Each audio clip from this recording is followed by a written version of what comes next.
Greetings, everybody, and welcome to Whiskey and the Writings. I'm your host, Joe.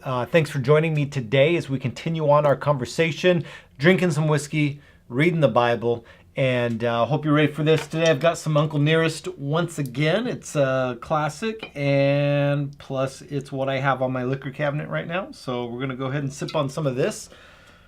1856 is what I'm drinking. I got my ice and my drink, and we've got our Bible. And so grab what you have in front of you, whatever Bible, pour your drink, take a sip. Let's begin.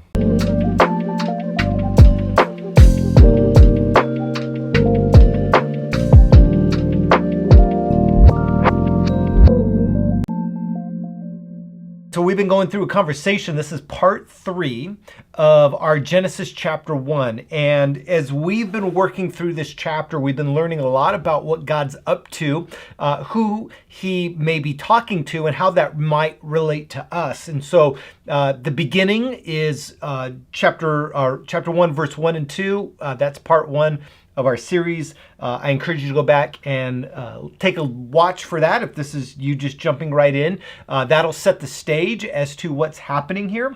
And then our part 2 series is the different separating and filling acts that God does. This is the light from darkness, separation, the waters from waters, separation, the water from land, separation. So he's creating space. And then in day 4, 5, and 6, he's filling up those spaces. So he's putting the sun and moon and stars in the light and darkness separation. He's putting birds and sea creatures in the separating of waters and in the expanse. And then he's putting land animals on the land with trees and things like that, vegetation. So that's where we're at in this part of the story.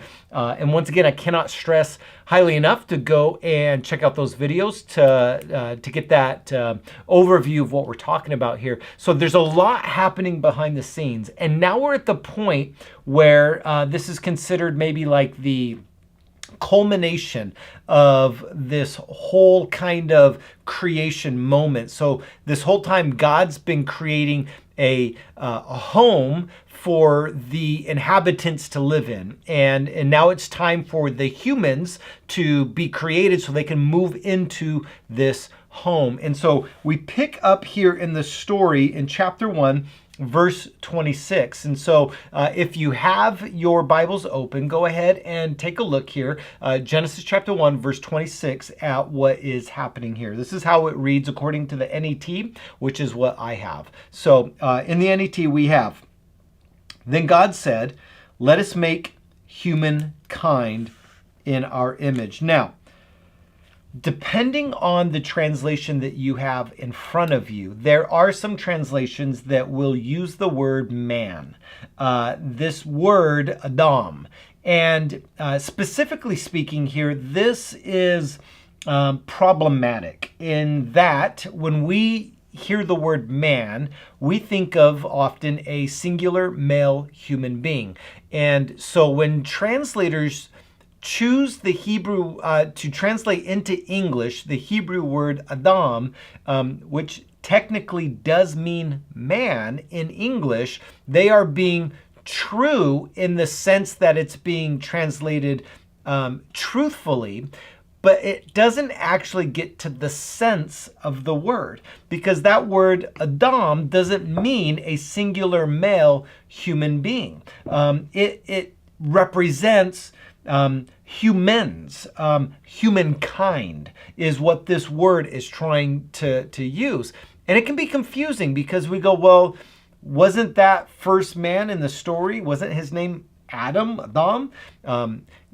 Yes, but that's later on in the biblical narrative. At this point in time, and we'll get to that when we get into Genesis chapter 2 and Genesis chapter 3. How do we know that this is a singular, how do we know the difference between a singular male human being versus all of humanity? Those are great questions, and we'll have future videos talking about that. For now, most current translations, and when I say current, I mean the kinds of translations that are trying to get at the heart of what this is saying, those scholars will actually use words like this one, humankind, or God made humans, or mankind is another word that you're going to see there, because it's not talking about a singular person. It's talking about humans. The human race is what God makes. So in day 6, God is making the human race. And so to future drive that point home, it goes on like this. The humans are made in our image, okay? And if you're slowing down when you read the Bible, immediately you should be going like, our?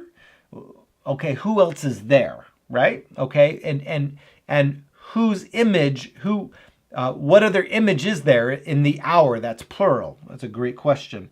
After our likeness, okay? So what we have here is that the point here in this is to understand that the humans were created to bear an image, to be a representative, a likeness to the thing that's creating them and forming them.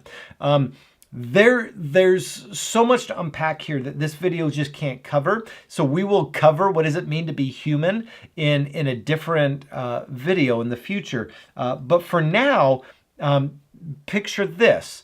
God, after he forms the animals, after he creates the trees and lets the trees produce fruit, he then moves on to a part of the creation that is ontologically different than anything else he has made.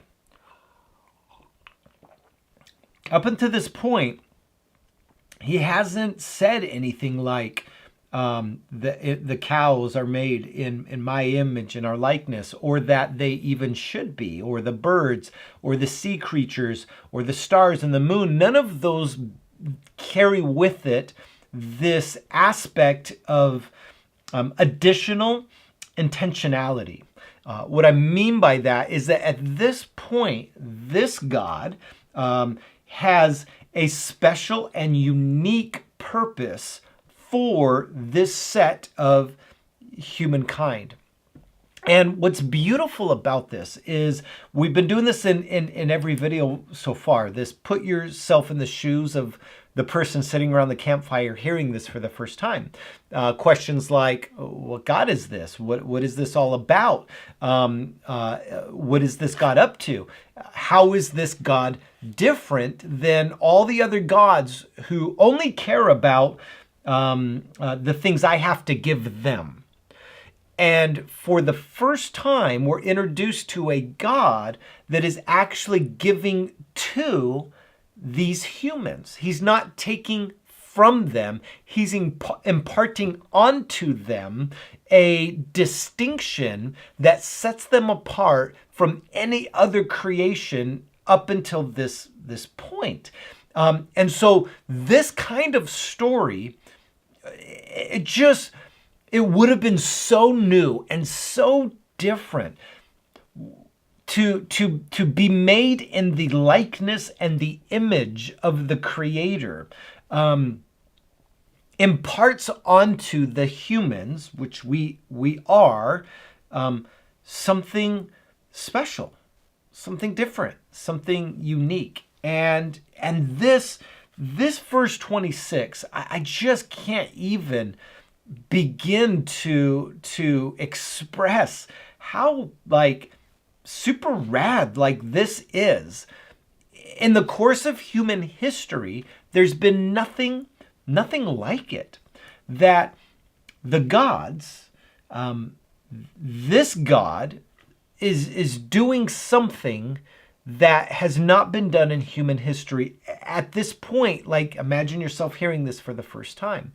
And it reveals to us this dynamic that we have inherent within us, a likeness to the Creator.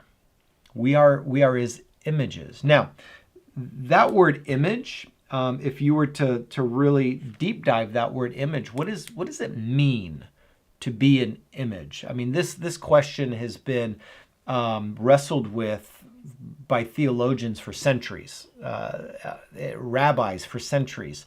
this idea of what does it mean to be an image. And what I find fascinating about this word image,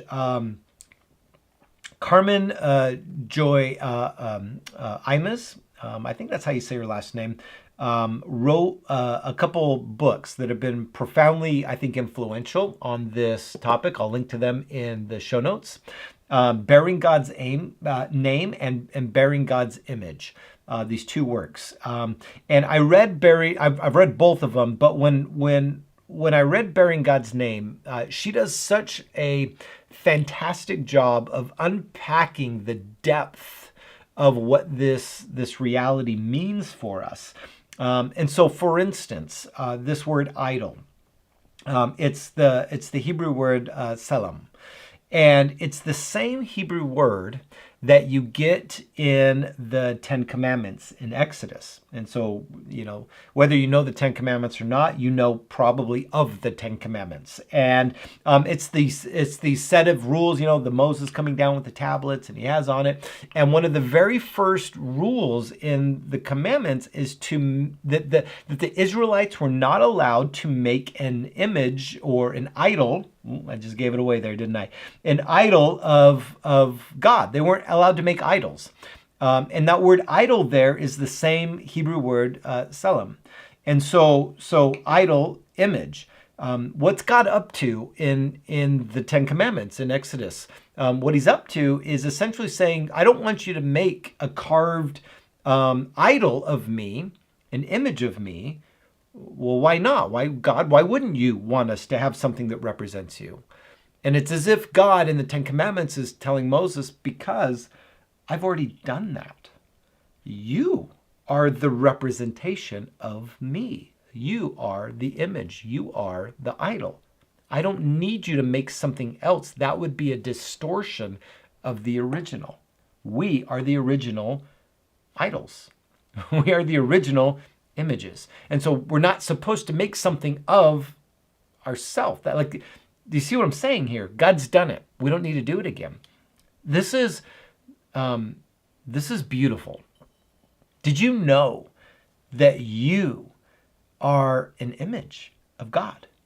That you have an ability to bear the likeness of God? Come on now. Inside of you, there is something ontologically, inherently beautiful because you bear the likeness of the Creator. All of humanity does.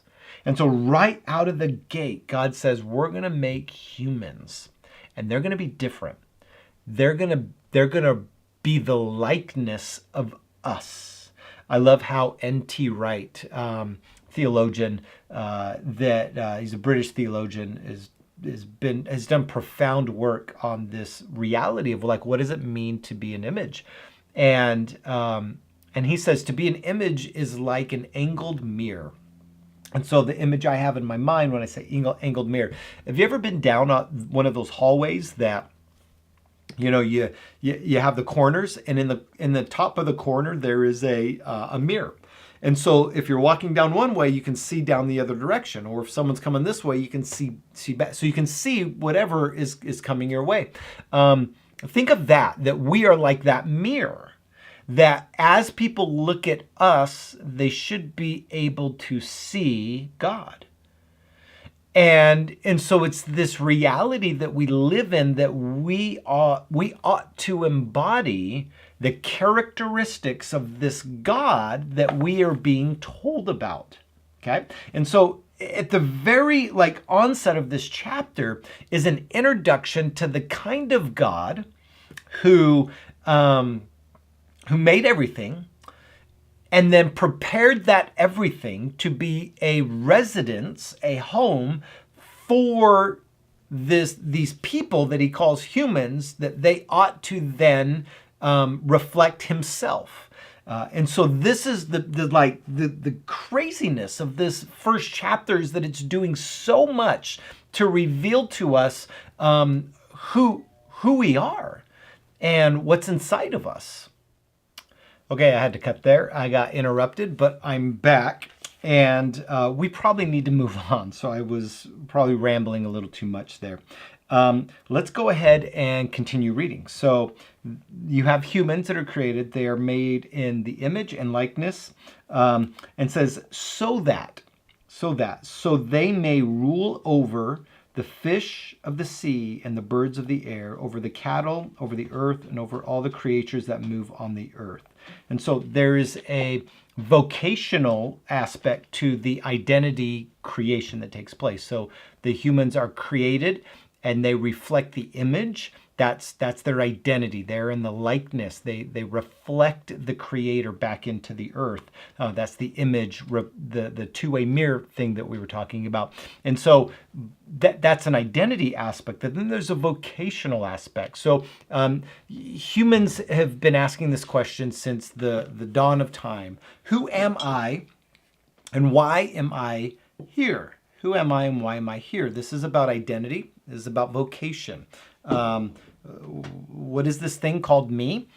And what am I supposed to do with this life, right? So in the opening chapter of Genesis chapter 1, you are being presented with the answers to these fundamental questions of life. Who am I? Well, you are a reflection of the Creator. You're something that's different than anything else. Well, what am I here to do? Well, there is a governing that takes place, a stewarding that takes place. All of this thing that you've seen created, these animals, they are there for you to steward, to care for. And so then there's this poem that the author begins to recite. And so there's a section here that's this beautiful poem that kind of summarizes this moment in the story. And it says this: God created humankind in his own image. In the image of God, he created them. Male and female, he created them. So this is another clue here that, like, when we get to God creating man, like the Adam, it's not talking about a singular human being, because here in this poem, it's very much referencing the male-female aspect to humanity, that humanity represents a male-female dynamic, and the two together are the image-bearing creatures that God has set up to govern and to steward this home that he has created for us. And then verse 28, it says this, and so here we have more of the vocation, right? What are we here to do? Why are we even here? So an ancient listener sitting around the campfire, taking his glass of whiskey, going, all right, tell me more.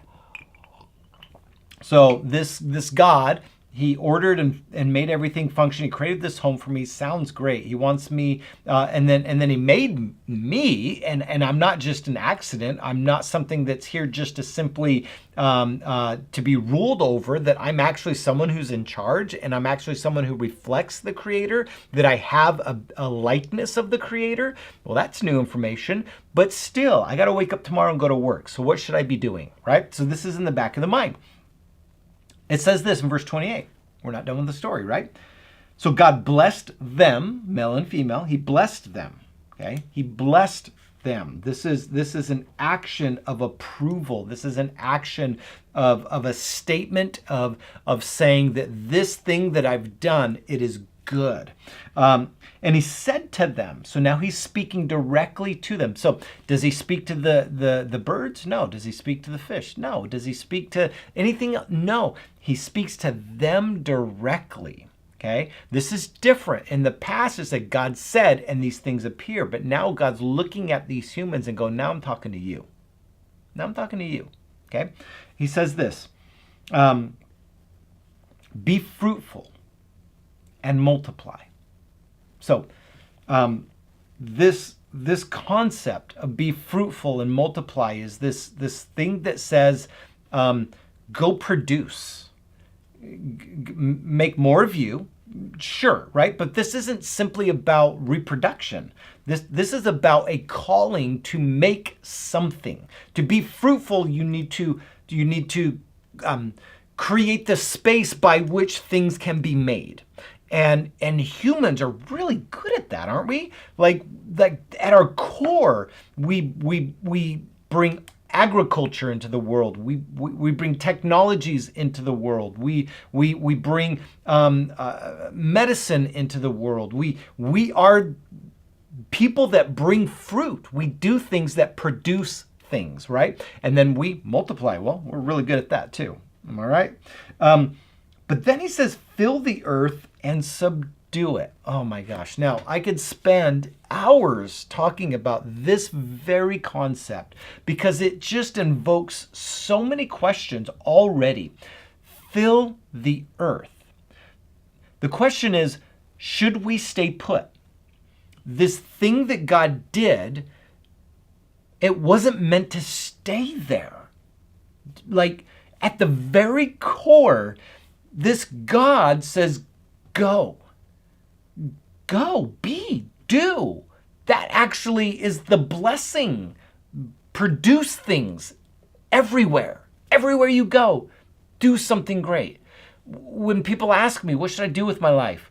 I think God goes, and this is what my response would be. I think God would say, go do something that you want to do. Be fruitful. Like, God wants you to continue this ongoing work that he started here.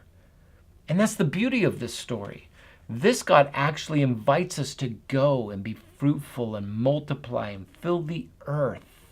And this word subdue, it's literally to bring to order, to force into submission. Now, we can take this as a negative, and oftentimes it can be taken as a negative. But in this context, it means something very different. So for instance, if you have a garden, or let's just say you buy a plot of land, and you enter into that plot of land and you look in the backyard. And in the backyard, there's weeds and there's dirt and it's been like this for years, right? And so there's all sorts of like overgrowth, and the dirt is hard. And if you were to try to plant a garden, you wouldn't go out and just take your pumpkin seed and just throw it out there and hope that something happens over the course of the next few weeks. No, you would have to subdue the earth. This is a gardening term, which is to literally, like if you were to take your hands or a machine and put it in the earth, and you were to force the earth to be something that produces something good. And I wonder if, like, I get so excited talking about this because there's a connection to, like, why does God highlight like all the seed bearing fruits and, like, you know, at the beginning of day 6, and bear trees that bear seeds that bear fruit?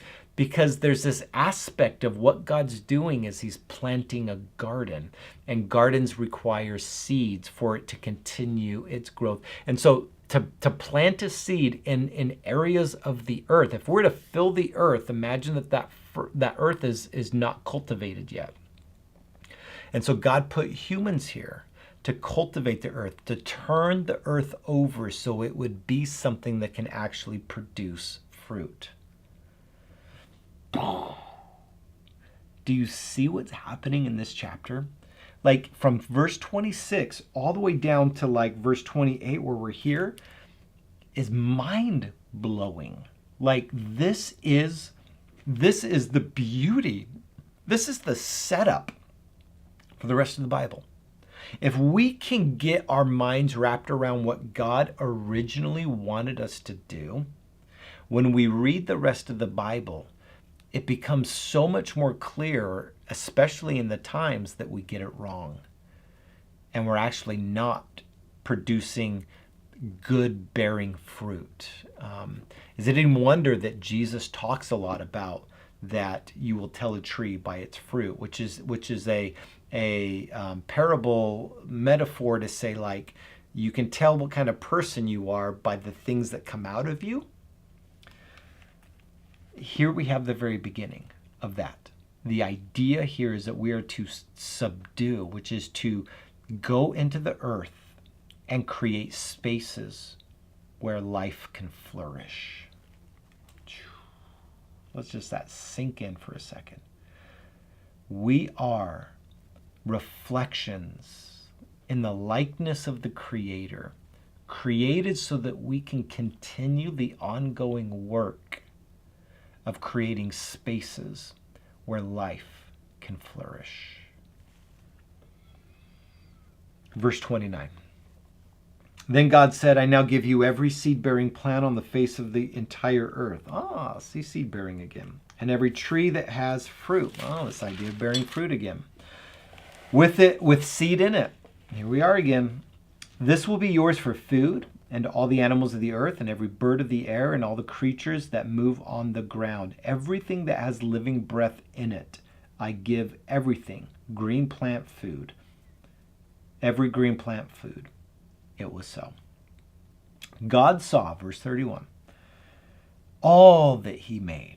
Like God sits back and he looks over everything that just happened in these previous verses. And he goes, it's very good. There was evening, there was morning, the sixth day. Conclude chapter 1. Man, God looks at everything and says, it's very good. The Hebrew word there again is tov. It is very tov. This good that God looks at is not a mistake. This world is not a mistake. You are not a mistake. In fact, all of this is very good. Now, you may be coming from a perspective, or maybe someone has shared a perspective of you that this earth is bad, and that humans are bad, and that everything is bad, and God just needs to destroy it all and start over again because it's all bad. Here's my question for you. If that's kind of like, well, Joe, I was told this. Here's a question to wrestle with. Can God make a mistake?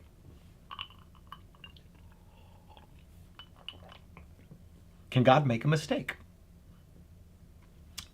I don't think he can. Maybe you do. And if God said everything was good, don't you think he meant it? Which is to say, was it not good later? And you go, Joe, well, what about the fall? Chapter 3. We'll get to chapter 3 in another video. But at the very beginning, at least we can say this. What God did in chapter 1 was very good. And the question we got to wrestle with within ourselves is, do we believe that? Do we believe that what God created was good? And you might go, well, Joe, yeah, like what about sin, nature, and all these like things that we bring into the text? Oh, absolutely. We can address that. In fact, I have to some degree in a writing that's on storiesoftov.com that I'll link to in our show notes, where I talk about sin and what sin is and how maybe we ought to rethink what sin is. So I encourage you to go read those posts, and I'll probably do a video about those in a later time. But for now, just sit in the reality that what God did was good, that humans were meant to be good, that this earth was meant to be good. And if it was good to begin with, do you think it's worth making good once again? And that, I may argue, is what the rest of the Bible's all about. Listen, this was chapter frickin' 1 of the Bible. And we took 3 parts to get through it, and we didn't even scratch the surface. But maybe, just maybe, you'll learn something new. And if that's the case, leave me a comment, like our video, subscribe to Whiskey in the Writings. Let us know what you think. Thank you for watching this inaugural 3-part series on Whiskey in the Writings. Glad to have you, and until next time, cheers.